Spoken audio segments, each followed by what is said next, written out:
Bonjour à tous, je m'appelle Léa.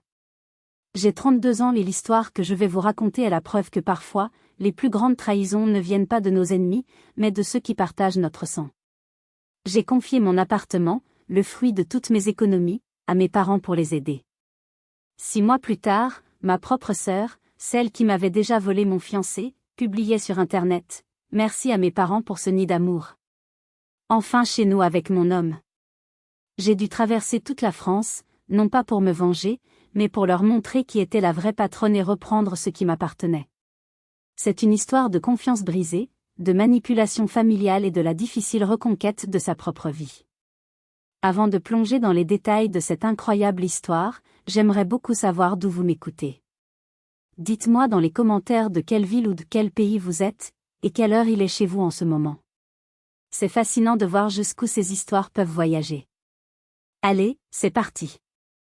Mon histoire commence à Lille, une ville que j'aimais profondément. À 32 ans, j'avais ce qu'on pourrait appeler une vie réussie. Chef de projet en marketing dans une belle entreprise, j'avais travaillé sans relâche, sacrifiant week-end et vacances, pour atteindre un objectif qui me tenait à cœur plus que tout, devenir propriétaire. Et j'avais réussi. Mon appartement n'était pas un palace, mais pour moi, c'était Versailles. Un magnifique 3 pièces avec un petit balcon donnant sur le parc Jean-Baptiste Lebas. Chaque meuble, chaque couleur de mur, chaque objet de décoration avait été choisi avec soin. C'était mon sanctuaire, le symbole de mon indépendance, la preuve tangible que mes efforts avaient payé. J'étais fière de ce que j'avais accompli seule, sans l'aide de personne. Ma famille, c'était une autre histoire. Mes parents sont des gens bien, des travailleurs honnêtes qui n'ont jamais eu de chance avec l'argent. Toute leur vie, ils ont lutté pour joindre les deux bouts, passant d'un petit boulot à un autre. Ils vivaient à Roubaix, dans un appartement de location sombre et humide, où l'odeur de renfermé vous saisissait dès l'entrée. Les voir vivre dans de telles conditions me brisait le cœur. Et puis, il y avait ma petite sœur, Manon. Depuis notre enfance, une sorte de rivalité silencieuse existait entre nous. J'étais l'intello, la bosseuse, celle qui ramenait les bonnes notes. Manon, elle, était la jolie, la sensible, celle que mes parents couvaient, excusant tous ses caprices sous prétexte de sa fragilité. Elle a toujours semblé envier ce que j'avais, non pas les objets matériels, mais la reconnaissance que je pouvais obtenir par mes propres mérites. Une jalousie sourde, jamais avouée, mais palpable dans ses regards et ses petites piques assassines. Ma vie a pris un tournant merveilleux le jour où j'ai rencontré Antoine. Un architecte brillant, drôle, attentionné. Avec lui, je me sentais enfin complète. Notre relation était une évidence. Après 1 an, nous parlions mariage, enfants, avenir. J'étais sur un petit nuage. Quand je l'ai présenté à ma famille, tout le monde a semblé l'adorer. Surtout Manon. Un peu trop, d'ailleurs. Je me souviens de ce premier dîner. Elle s'était arrangée pour s'asseoir juste en face de lui, le dévorant des yeux. Elle riait à gorge déployée à la moindre de ses plaisanteries, même les moins drôles. Elle le questionnait sur ses passions, ses rêves, avec une intensité qui me mettait mal à l'aise. J'avais mis ça sur le compte de son enthousiasme, de sa curiosité. J'aurais dû voir les signaux d'alarme. Quelques semaines avant le drame, Manon est venue passer l'après-midi dans mon appartement. Elle semblait fascinée par chaque détail, posant 1000 questions sur le prêt immobilier, les charges, la valeur du bien. « Tu as tellement de chance, Léa. Avoir tout ça, toute seule. C'est incroyable. » Il y avait une pointe d'amertume dans sa voix que je n'ai pas su déceler sur le moment. Alors qu'elle s'apprêtait à partir, j'ai entendu un bruit survenant du salon. Je suis revenue sur mes pas et j'ai vu l'impensable. Le vase en céramique que ma grand-mère m'avait légué, ma pièce la plus précieuse, gisait en 1000 morceaux sur le parquet. Manon était là, la main devant la bouche, l'air catastrophé. « Oh mon Dieu, Léa, je suis tellement désolée.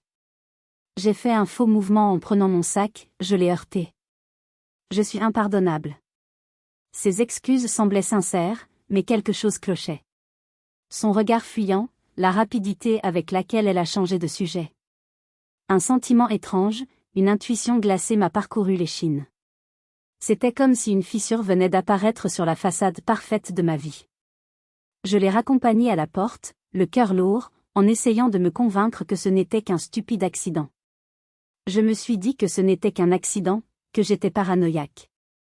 J'étais loin, très loin d'imaginer le complot qui se tramait déjà dans mon dos.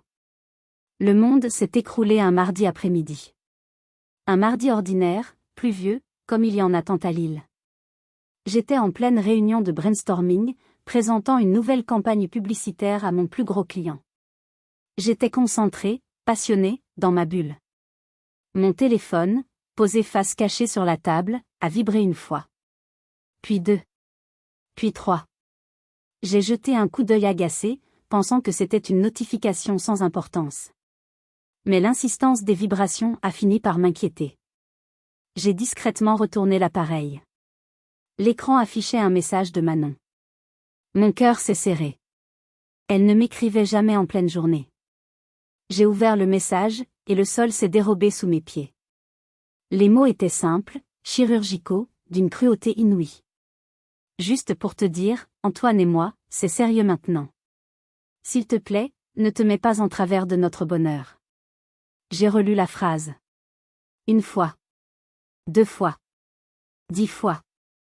Les lettres dansaient devant mes yeux. Le son de la salle de réunion s'est estompé, remplacé par un bourdonnement assourdissant dans mes oreilles. Mon client continuait de parler, mais je n'entendais plus rien. C'était une blague? Une mauvaise plaisanterie? Mon cerveau refusait d'enregistrer l'information. J'ai senti mes mains devenir moites, mon souffle se bloquer dans ma poitrine. J'ai bredouillé une excuse incompréhensible et je me suis précipité hors de la salle, courant presque jusqu'aux toilettes. Enfermé dans la cabine, j'ai composé le numéro d'Antoine. Mes doigts tremblaient tellement que j'ai dû m'y reprendre à 3 fois. La sonnerie a retenti, interminable, avant de basculer sur sa messagerie vocale. Sa voix, si familière, si aimée, résonnait dans le combiné, me parlant d'indisponibilité. J'ai rappelé. Encore et encore. Toujours la même chose. La panique montait en moi, une vague glaciale qui menaçait de me submerger. Puis, une nouvelle notification. Un message d'Antoine, cette fois. Mon cœur a fait un bond, un mélange d'espoir et de terreur.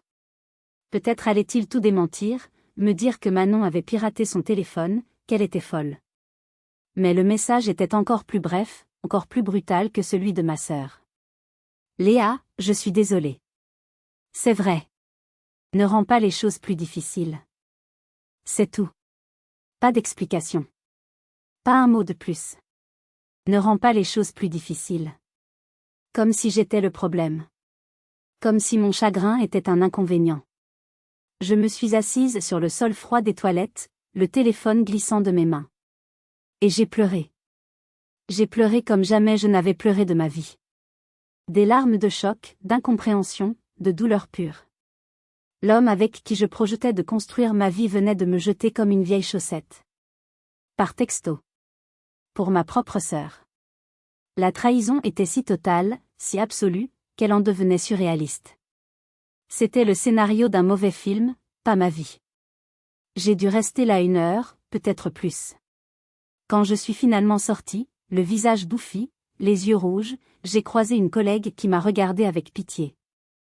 Je suis retournée à mon bureau, j'ai rassemblé mes affaires et je suis partie, incapable de prononcer un mot. Les jours qui ont suivi sont un brouillard flou. Je fonctionnais en pilote automatique.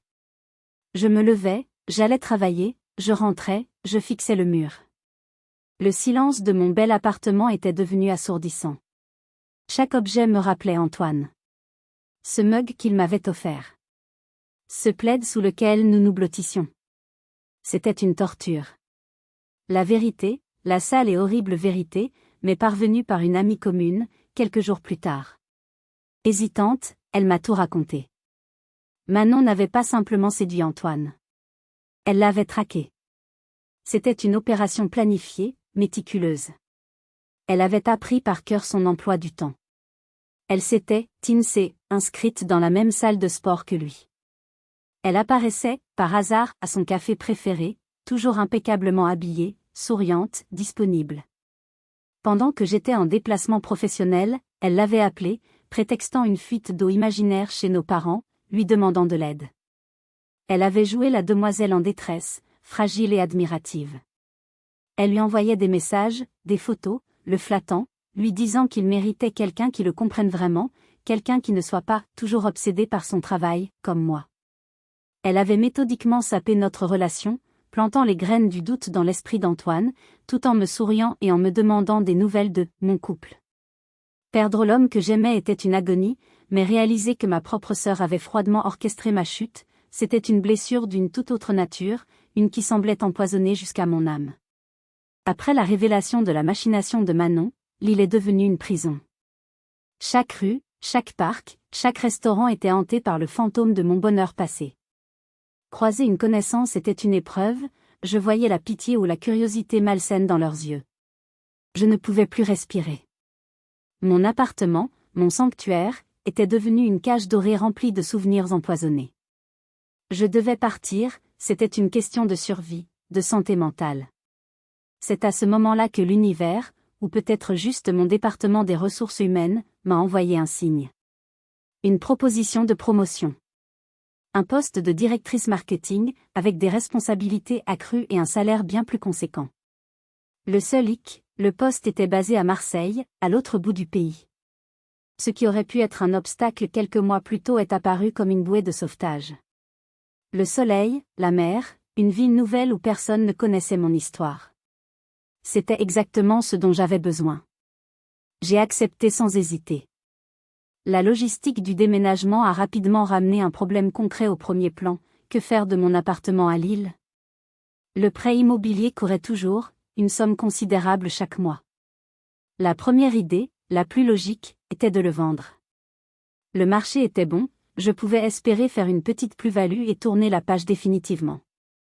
J'ai même contacté une agence immobilière. Mais alors que je commençais les démarches, une autre pensée s'est imposée à moi. Une pensée pour mes parents. Malgré la trahison de Manon, mes parents avaient été maladroits.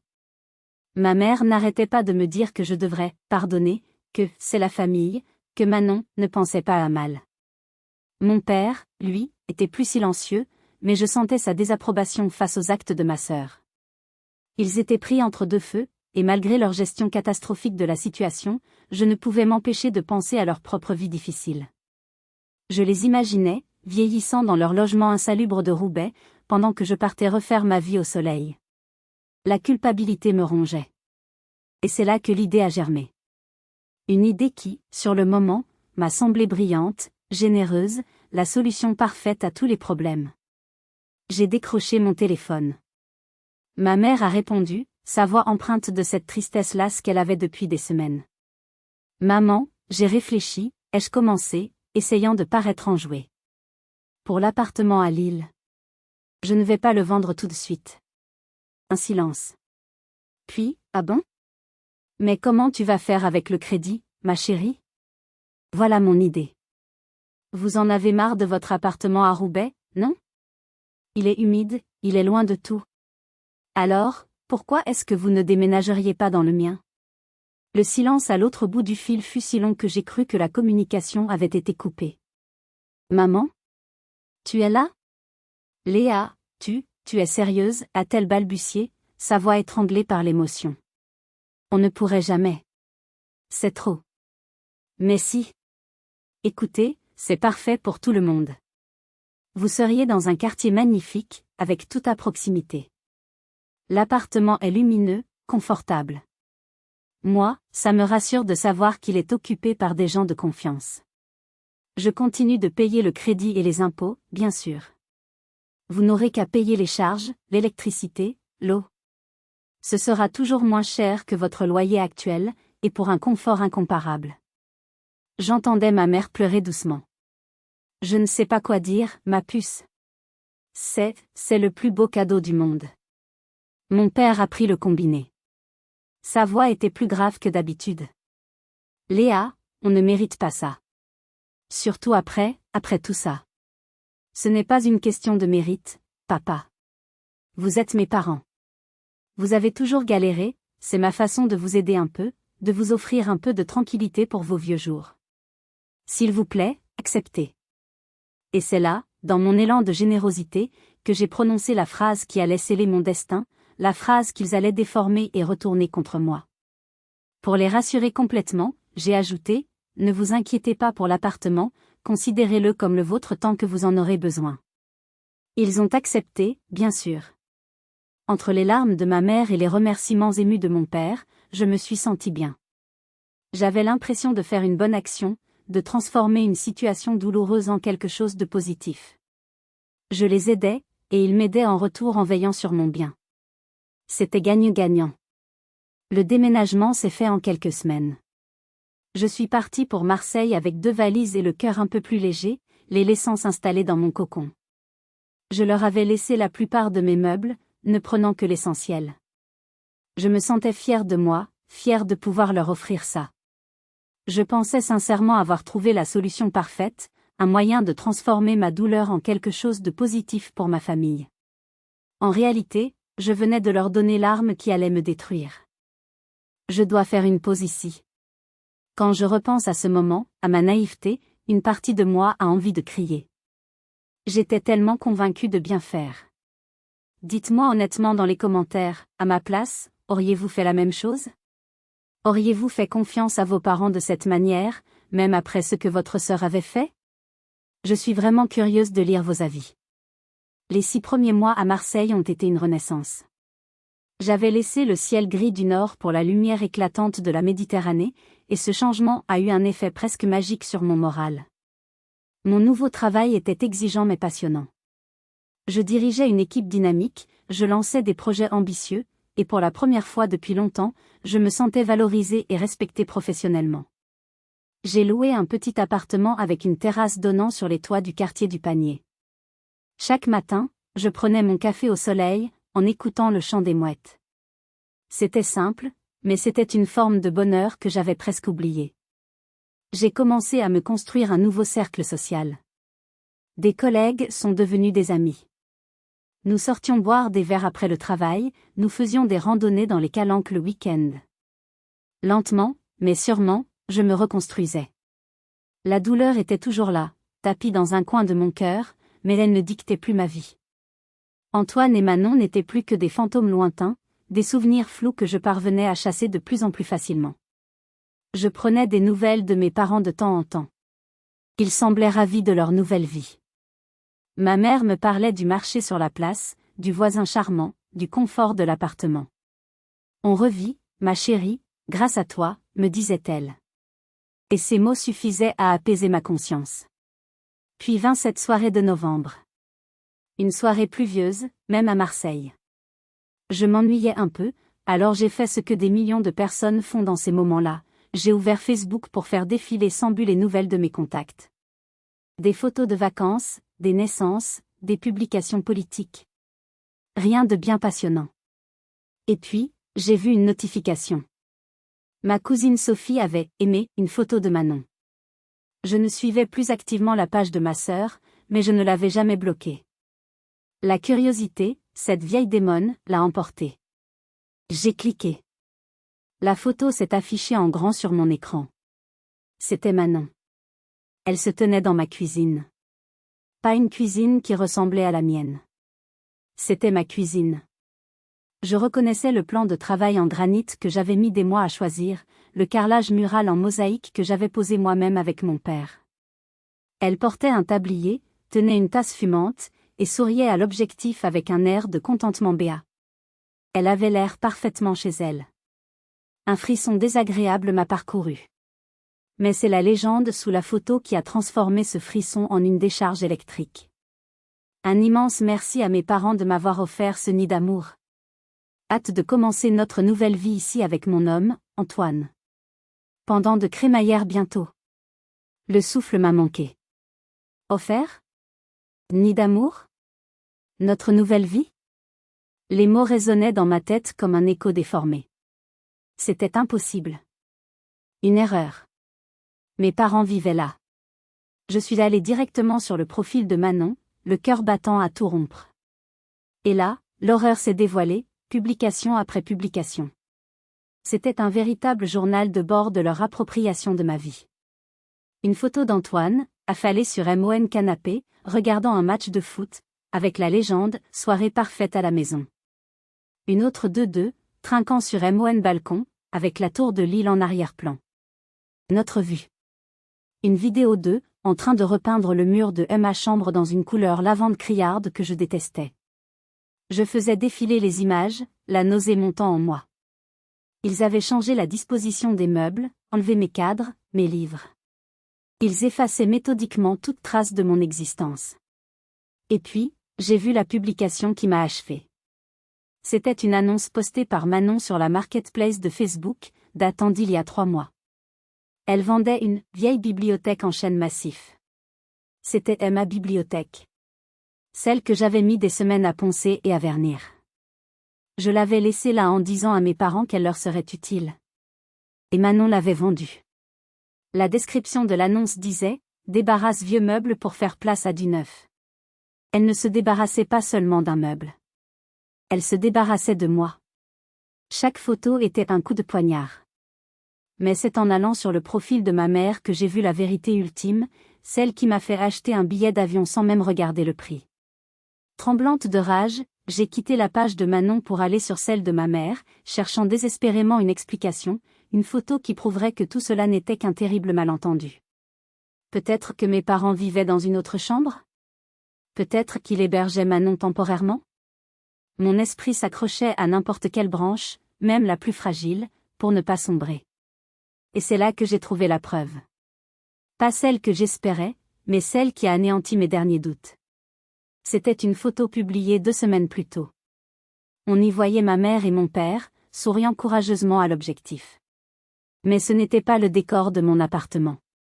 Ils étaient dans une petite pièce sombre, avec un papier peint jauni qui se décollait dans les coins. Derrière eux, on devinait un coin cuisine minuscule et vieillot. C'était un logement encore plus petit, encore plus déprimant que leur ancien appartement de Roubaix. Et la légende, écrite par ma mère, a été le coup de grâce, un nouveau départ, même modeste. Le plus important, c'est de voir nos enfants heureux. J'ai lâché mon téléphone sur le canapé comme s'il me brûlait les doigts. Tout s'est éclairci d'un coup, dans une fulgurance de douleur et de colère. Le puzzle macabre s'est assemblé. J'avais donné mon appartement à mes parents pour les sortir de la précarité. Et eux, au lieu d'en profiter, l'avaient offert sur un plateau d'argent à leur fille préférée, celle qui m'avait déjà tout pris. Ils avaient sacrifié leur propre confort, acceptant de vivre dans un taudis, pour que Manon et son nouvel amant puissent jouer à la famille parfaite dans mon appartement de luxe. La générosité que je leur avais offerte, ils l'avaient simplement transférée à Manon. J'étais le dindon de la farce, la vache à lait, celle qui payait le crédit pour le « nid d'amour » de sa sœur et de son ex. La tristesse a duré environ 10 secondes. Puis elle a été balayée par une vague de fureur froide, une rage si pure et si intense que j'en ai eu le souffle coupé. Fini les larmes. Fini la victime. Une Léa que je ne connaissais pas a pris le contrôle. Une Léa calculatrice, déterminée, implacable. Mes doigts ne tremblaient plus quand j'ai repris mon téléphone. Je suis retourné sur la publication de Manon, celle de la pendaison de crémaillère. J'ai cherché dans les commentaires. Une de ses amies avait demandé « C'est quand alors cette fête ?» Et Manon avait répondu, avec une série d'émojis festifs, « Ce samedi à 20h. Hâte de vous montrer notre petit chez nous. » J'ai regardé le calendrier. Nous étions mardi. J'avais 4 jours. 4 jours pour préparer ma contre-attaque. Le lendemain matin, à la 1re heure, j'ai appelé mon directeur. D'une voix que je me suis efforcé de rendre paniquée, j'ai parlé d'une urgence familiale grave, d'un problème de santé soudain concernant mes parents. J'ai obtenu une semaine de congé sans la moindre difficulté. Immédiatement après, j'ai ouvert mon ordinateur portable et j'ai réservé un billet d'avion Marseille-Lille pour le vendredi soir. Le plus cher que j'ai jamais acheté. Mais chaque centime en valait la peine. Le reste de la journée, je l'ai passé à rassembler mon arsenal. Pas des armes, mais des papiers. Des papiers qui valaient bien plus que n'importe quelle arme. Je suis allé dans le dossier où je gardais tous mes documents importants. J'ai sorti l'acte de propriété de l'appartement, avec mon nom, et seulement mon nom, inscrit en toutes lettres. J'ai imprimé les relevés de mon prêt immobilier des 6 derniers mois, prouvant que chaque centime du remboursement sortait de mon compte en banque. J'ai imprimé la dernière facture de la taxe foncière, que j'avais payé 2 mois plus tôt. J'ai même retrouvé le contrat d'assurance habitation, lui aussi à mon nom. J'ai scanné chaque document, je les ai sauvegardés sur une clé USB et j'ai mis les originaux dans une pochette en plastique que je ne quitterai plus. Avant de vous raconter la suite, je veux juste prendre une seconde. Si vous avez déjà ressenti cette colère glaciale, celle qui vous donne une clarté d'esprit absolue face à une injustice, alors vous savez exactement ce que je ressentais. Ce n'était plus de la tristesse. C'était l'heure de la justice. Bon, retournons à mon plan. Je n'ai prévenu personne de mon arrivée. Pas un mot à mes parents, encore moins à Manon. Le silence radio. Je voulais l'effet de surprise totale, absolue. Ils pensaient que j'étais à 800 km de là, heureuse et ignorante dans ma nouvelle vie. Ils ne se doutaient pas une seule seconde que l'ouragan Léa était en route. Ils préparaient des petits fours et du champagne pour célébrer leur victoire. Moi, je préparais des preuves irréfutables et une confrontation qu'ils n'oublieraient jamais de leur vie. Le vol Marseille-Lille du vendredi soir m'a semblé durer une éternité. Assise près du hublot, je regardais la France défiler sous mes pieds, un tapis de lumière dans la nuit. Mais je ne voyais rien. Mon esprit était entièrement tourné vers le lendemain. Je repassais mon plan en boucle, anticipant chaque scénario possible.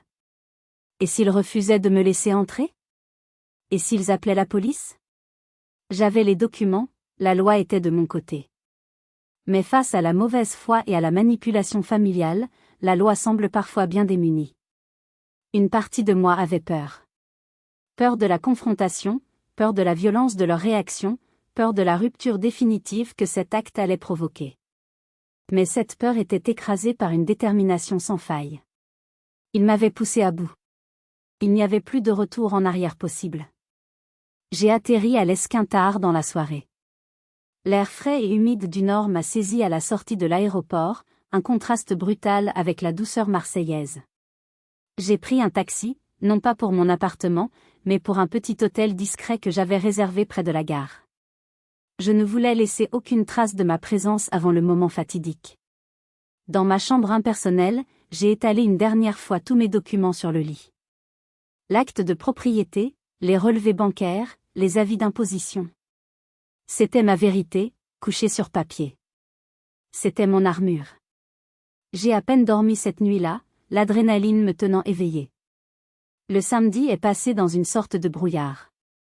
J'ai erré dans les rues de Lille, ma ville, qui me semblait soudain étrangère.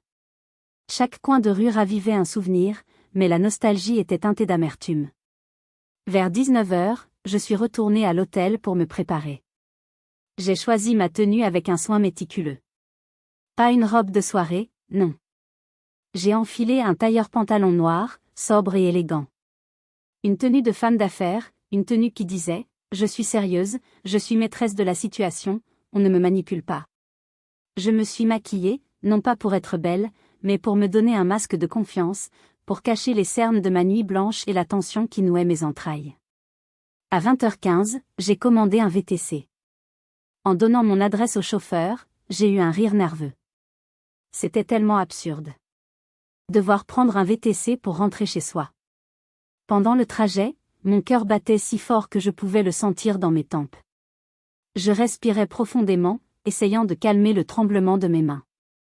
Le chauffeur a dû sentir ma nervosité. « Soirée importante, madame ?» a-t-il demandé gentiment. J'ai hoché la tête. On peut dire ça, oui. En arrivant dans ma rue, j'ai vu que la fête battait son plein. Des voitures garées en double file, des silhouettes qui riaient aux fenêtres de mon appartement. La musique filtrait à travers les murs. Manon n'avait pas fait les choses à moitié. J'ai payé le chauffeur et je suis sortie de la voiture. J'ai pris une grande inspiration, l'air froid de la nuit piquant mes poumons. J'ai traversé la rue, j'ai poussé la lourde porte de l'immeuble, et j'ai monté les 2 étages. Chaque marche semblait peser une tonne. Devant ma propre porte, j'ai hésité une seconde. Puis, j'ai levé la main et j'ai frappé. 3 coups. Sec. Autoritaire. J'ai entendu la musique baisser d'un ton, puis des voix confuses. Qui ça peut être? La porte s'est ouverte. C'était Manon. Elle était radieuse, vêtue d'une robe rouge vif qui devait coûter une fortune. Un verre de champagne à la main, elle arborait un sourire triomphant. Quand ses yeux se sont posés sur moi, son sourire s'est figé. Le verre a failli lui glisser des mains. La couleur a quitté son visage, la laissant blême, spectrale. Ses lèvres ont bougé, mais aucun son n'est sorti pendant une seconde. Léa, a-t-elle finalement réussi à articuler, sa voix n'étant plus qu'un murmure étranglé. Qu'est-ce que tu fiches ici? Je lui ai offert mon plus beau sourire. Un sourire glacial, sans une once de chaleur. Bonsoir, ma sœur. Belle fête. C'est mon appartement, non? Je ne voulais pas rater ça. Elle a essayé de me fermer la porte au nez, en chuchotant, tu n'as rien à faire ici. Grosse erreur. J'ai mis mon pied en travers de la porte et j'ai poussé. Au contraire, j'ai dit en entrant, je suis exactement là où je dois être. En poussant la porte, je suis entrée dans mon propre salon, et le silence est tombé comme une chape de plomb. La musique s'est arrêtée net. Toutes les conversations se sont tues. Une vingtaine de paires d'yeux se sont tournés vers moi, un mélange de surprise, de confusion et, pour certains, de gêne palpable. Je reconnaissais quelques visages, des oncles, des tantes, des cousins, et le reste devait être des amis de Manon et Antoine. Ils étaient tous là, un verre à la main, au milieu de mes meubles réarrangés, sous mes luminaires, célébrant le vol de ma propriété. Mes parents étaient au fond de la pièce, près de la cuisine ouverte. Ma mère tenait un plateau de petits fours, qu'elle a manqué de laisser tomber. Mon père, lui, est devenu livide, son regard fuyant le mien. Ils étaient comme des animaux pris dans les phares d'une voiture, pétrifiés par la culpabilité. Manon a retrouvé sa voix, une voix stridente, paniquée. « Qu'est-ce que tu fais? Sors d'ici tout de suite. Tu n'es pas invité. » Invité, ai-je répété en balayant la pièce du regard, mon calme contrastant avec son hystérie. Je n'ai pas besoin d'invitation pour rentrer chez moi, Manon. Ce n'est plus chez toi, a-t-elle crié, essayant de sauver la face devant ses invités. C'est mon appartement. Maman et papa me l'ont donné. Cette phrase, prononcée avec une telle assurance, a provoqué des murmures dans l'assemblée. J'ai vu ma tante Hélène froncer les sourcils, perplexe. Donné, ai-je rétorqué avec un petit rire sec, dénué de toute gaieté. Je me suis tournée lentement vers ma mère, qui semblait vouloir se fondre dans le mur. Maman, c'est vrai ça? Tu as donné à Manon quelque chose qui ne t'appartient même pas? Explique-moi le concept, ça m'intéresse. Ma mère a bafouillé, cherchant ses mots, le visage rouge de honte. Mais, chérie, tu avais dit au téléphone. C'était il y a 6 mois, tu as dit, considérez-le comme le vôtre. C'était une promesse. Elle s'accrochait à cette phrase, sa seule ligne de défense. C'était pathétique. Ah, la fameuse promesse, ai-je lancé, ma voix portant dans tout l'appartement silencieux. Je me souviens très bien de mes mots, maman. J'ai dit, considérez-le comme le vôtre tant que vous en aurez besoin. Il y a une énorme différence. Un tant que implique une condition, une temporalité. Ça ne veut pas dire que je vous ai signé un chèque en blanc sur un bien qui vaut plus de 300 000 €. Et apparemment, vous n'en aviez pas tant besoin que ça, puisque vous vivez maintenant dans un trou à rats pour que Manon puisse jouer à la princesse ici. Pour appuyer mes dires, j'ai sorti mon téléphone. J'ai affiché la photo de mes parents dans leur logement sordide et je l'ai montrée à ma tante Hélène, qui était la plus proche. Regarde, tata. Voilà où vivent réellement mes parents. Ils ont abandonné cet appartement magnifique que je leur prêtais pour le céder à Manon. Ma tante a regardé la photo, puis mes parents, son visage se durcissant de réprobation. Le malaise était à son comble. Je n'avais pas fini. J'ai pointé mon doigt vers Antoine, qui se cachait derrière une plante verte depuis mon arrivée. Et pour couronner le tout, elle vit ici avec mon ex-fiancé. Oui, vous avez bien entendu. L'homme qu'elle m'a volé il y a 6 mois. Alors, cette pendaison de crémaillère, c'est une grande fête de famille, n'est-ce pas? On célèbre la trahison à tous les étages. C'en était trop pour les invités. Un couple d'amis de Manon s'est levé, a marmonné un « on va y aller » et s'est éclipsé. Puis un autre. Mon oncle a posé son verre, a fait un signe de tête désolé dans ma direction et a entraîné ma tante vers la sortie. La fête se vidait à vue d'œil. C'était une débandade. Personne ne voulait être associé à cette histoire sordide. Manon était au bord des larmes de rage. Tu as tout gâché. Tout. Je te déteste. Tu as gâché ma vie, Manon. Moi, je ne fais que rétablir la vérité. Et la vérité, c'est que cette fête est terminée. Je me suis tournée vers les derniers invités qui hésitaient encore. Merci à tous d'être venus. Mais comme vous pouvez le constater, il y a un léger différend sur l'identité du propriétaire. Je vous suggère de partir avant que les choses ne deviennent encore plus gênantes. En moins de 10 minutes, l'appartement était vide, à l'exception de nous 4. Le silence était assourdissant. C'est Manon qui l'a brisé, en criant « Tu as tout gâché. On ne partira pas. » Je lui ai souri. « Oh, ma pauvre chérie. Tu n'as vraiment aucune idée de ce qui va se passer maintenant. » Le lendemain matin, un dimanche, l'atmosphère dans l'appartement était électrique. Manon et Antoine s'étaient enfermés dans la chambre, refusant de me parler. Mes parents, eux, étaient assis en silence sur le canapé, l'air abattu. J'ai ignoré tout le monde. Je me suis fait un café dans ma propre cuisine, j'ai pris une douche dans ma propre salle de bain. J'agissais comme si j'étais seule, reprenant possession de mon espace. À la première heure le lundi matin, j'ai mis mon plan à exécution. Je n'avais pas d'amis avocat sous la main, mais je me suis souvenu de Claire, une ancienne camarade de promotion de mon école de commerce, qui avait fait des études de droit par la suite et qui était spécialisée en droit immobilier. J'ai retrouvé son contact sur LinkedIn. Je lui ai envoyé un message, lui expliquant brièvement la situation et lui demandant si elle pouvait me recevoir en urgence. 1 heure plus tard, j'étais dans son cabinet, en plein centre de l'île. Claire m'a écouté attentivement, sans m'interrompre, ses yeux s'écarquillant à mesure que je déroulais l'histoire. J'ai posé ma pochette de documents sur son bureau. Elle a examiné chaque pièce, hochant la tête. Quand j'ai eu fini, elle a poussé un long soupir.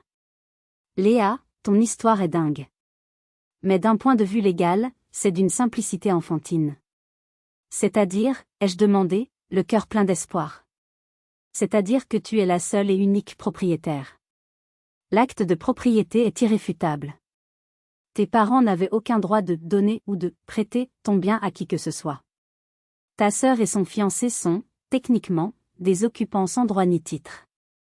Des squatteurs, si tu veux. La fameuse « promesse orale » de ta mère n'a aucune valeur juridique face à un acte notarié. Un poids énorme s'est enlevé de mes épaules. Alors, que fait-on? On va faire les choses dans les règles. Je vais rédiger immédiatement une mise en demeure. Un courrier recommandé avec accusé de réception, adressé à chacun d'entre eux, ta sœur, son fiancé, et par sécurité, tes parents aussi. Ce courrier leur ordonnera de quitter les lieux sous un délai de 30 jours. C'est le délai légal. S'ils ne sont pas partis à l'issue de ce délai, on engagera une procédure d'expulsion auprès du tribunal. Je suis sortie du cabinet de Claire en me sentant plus forte que jamais. L'après-midi même, les 4 lettres recommandées partaient. Je suis restée à Lille encore 2 jours, dans mon hôtel, le temps que les courriers soient distribués. Je ne suis pas retournée à l'appartement. Je ne voulais plus leur parler. La justice allait parler pour moi. Les semaines qui ont suivi mon retour à Marseille ont été un déluge. Mon téléphone n'arrêtait pas de sonner. D'abord, ce fut ma mère. Des messages vocaux larmoyants. « Léa, ma chérie, comment peux-tu nous faire ça? On est ta famille. Tu nous mets à la rue. Reviens sur ta décision, je t'en supplie. » J'ai tout effacé sans écouter jusqu'au bout. Puis, ce fut mon père. Des textos plus durs, jouant sur la corde de la culpabilité. Ton égoïsme est en train de détruire cette famille. On t'a mieux élevé que ça. Ta mère est malade d'inquiétude à cause de toi. Ensuite, Manon. Des messages haineux. Tu es un monstre sans cœur. Tu jouis de nous voir souffrir. Mais tu ne gagneras pas. Cet appartement est à moi maintenant. J'ai bloqué son numéro. J'ai ignoré les appels de mes parents. Mon mur de silence était ma seule protection. Puis, 1 semaine avant la fin du délai de 30 jours, j'ai reçu un appel de Claire. « Léa, j'ai du nouveau », a-t-elle dit, sa voix sérieuse. Et ça ne va pas te plaire. Mon estomac s'est noué. Qu'est-ce qu'il y a? J'ai reçu un appel d'un confrère. Tes parents et ta sœur ont engagé un avocat. Ils t'attaquent en justice. J'ai cru que j'allais m'étouffer. Ils m'attaquent? Mais pour quel motif? Accroche-toi bien, a dit Claire avec une pointe d'ironie. Pour rupture de promesse orale.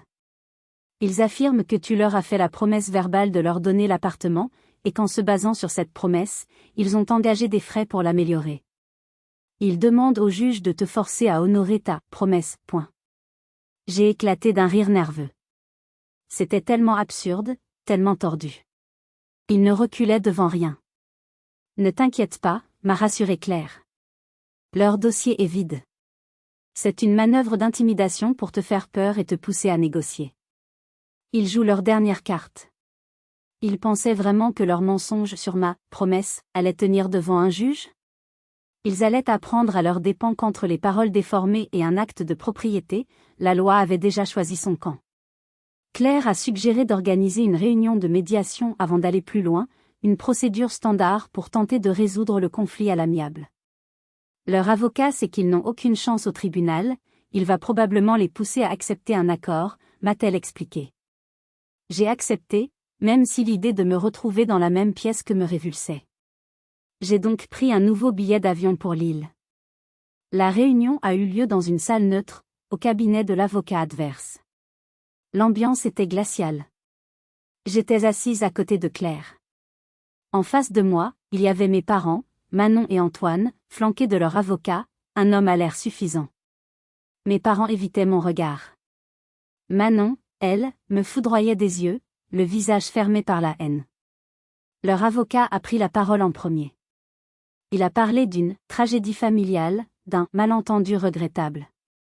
Il a longuement péroré sur la promesse sacrée que j'aurais faite à mes parents, une promesse qu'ils auraient prise pour argent comptant. Il a même sorti quelques factures de peinture et de décoration, affirmant qu'ils avaient investi dans l'appartement en toute bonne foi. C'était un discours pathétique, une tentative désespérée de construire un château de cartes sur du sable.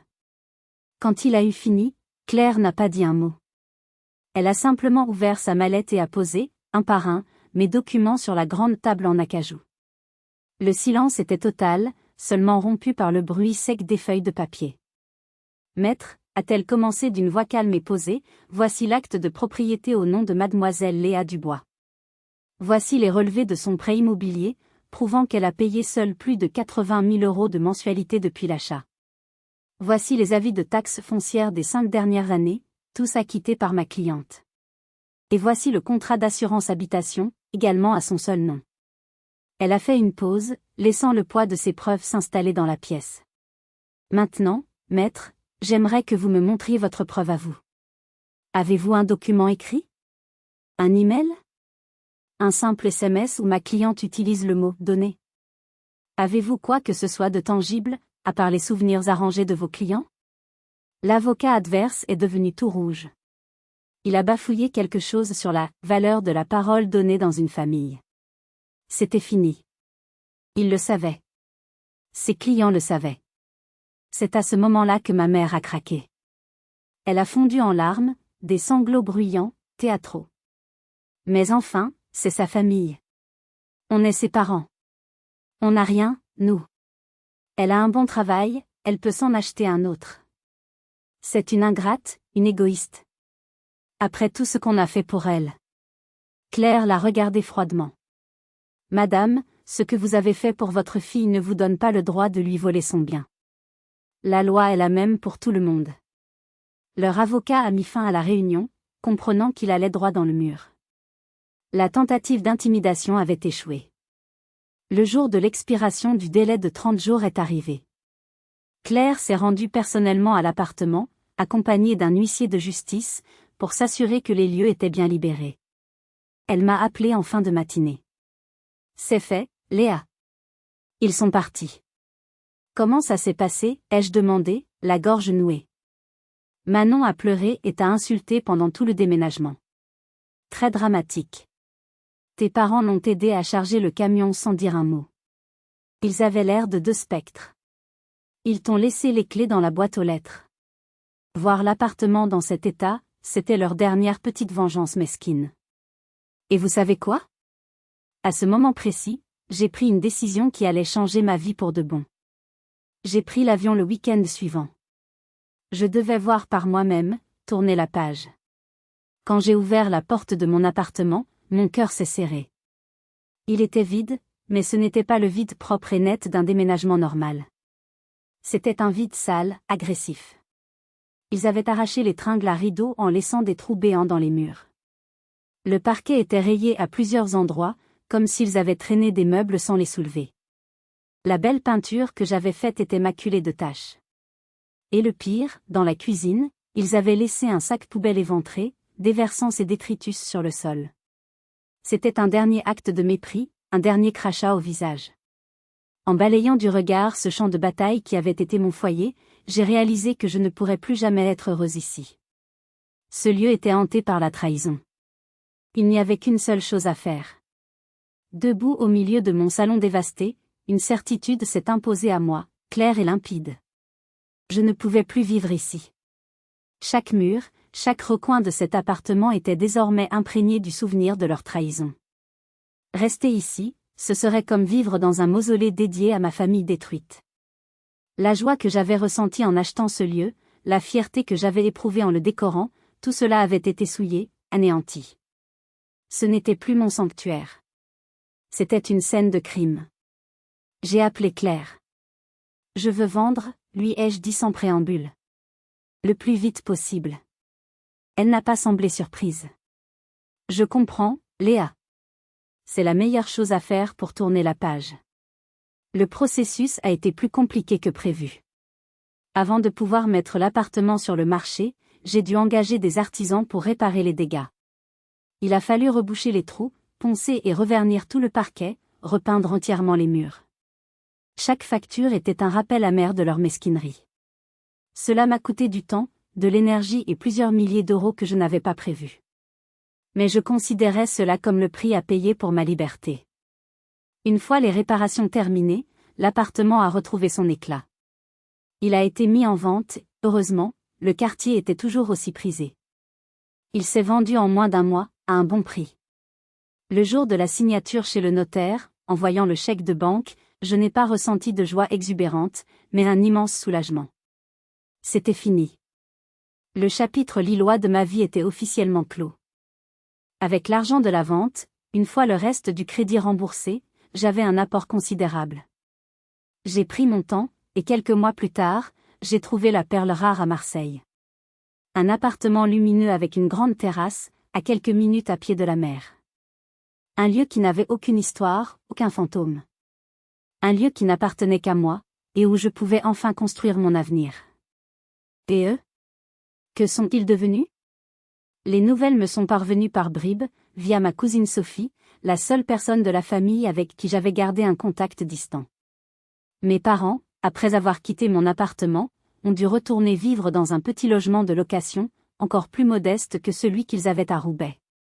Leur rêve d'une retraite confortable s'était envolé. Manon et Antoine, eux, ont emménagé dans un studio en périphérie de la ville. Apparemment, leur nid d'amour s'est vite transformé en champ de bataille. Les problèmes d'argent, l'exiguïté du logement et le ressentiment ont commencé à ronger leur couple. Sophie m'a raconté que Manon passait son temps sur les réseaux sociaux à se plaindre, à raconter à qui voulait l'entendre comment sa sœur cruelle et jalouse avait brisé ses rêves et l'avait jetée à la rue. Elle se posait en victime, comme toujours. Je n'ai jamais repris contact avec eux. Pas un appel, pas un message, même pour les fêtes. Certains pourraient trouver cela dur, impitoyable. Mais ils m'ont appris une leçon essentielle, bien que douloureuse, le sang ne fait pas la famille. C'est le respect, la loyauté et l'amour qui la créent. Et ils avaient échoué sur tous les plans. Ils avaient eu le choix, à de multiples reprises. Mes parents auraient pu refuser de participer à cette mascarade. Manon aurait pu choisir de construire sa propre vie au lieu de vouloir voler la mienne. Ils ont tous fait leur choix. Et moi, j'ai fait le mien, j'ai choisi de me sauver. Aujourd'hui, ma vie est paisible. J'aime mon travail, j'aime ma ville, j'aime mon appartement ensoleillé. J'ai construit ce que j'appelle ma « famille de cœur », un groupe d'amis solides, bienveillants, qui m'ont soutenu sans jamais me juger. Je sais que la cicatrice de cette trahison ne disparaîtra jamais complètement. Mais elle ne me fait plus mal. Elle est juste là pour me rappeler la force que j'ai trouvée en moi, la capacité de me relever après avoir été mise à terre par ceux qui auraient dû me protéger. Parfois, couper les ponts, même avec sa propre famille, n'est pas un acte de cruauté, mais un acte de survie. Pour protéger sa paix intérieure, sa santé mentale, il faut parfois prendre des décisions déchirantes. Ma famille de sang m'a trahi, mais la famille que j'ai choisie m'a aidé à me reconstruire. Voilà, mon histoire est terminée. Merci infiniment de m'avoir écouté jusqu'au bout. Si mon histoire vous a touché, ou si vous avez vous-même vécu une situation où vous avez dû choisir entre votre famille et votre bien-être, n'hésitez pas à partager votre expérience dans les commentaires. Savoir que nous ne sommes pas seuls dans ces épreuves fait toute la différence. Si vous avez apprécié cette vidéo, un petit pouce bleu fait toujours plaisir et aide beaucoup la chaîne. Et bien sûr, abonnez-vous pour ne pas manquer les prochaines histoires. Prenez soin de vous, et souvenez-vous que vous méritez d'être entouré de personnes qui vous respectent et vous aiment pour qui vous êtes. À très bientôt.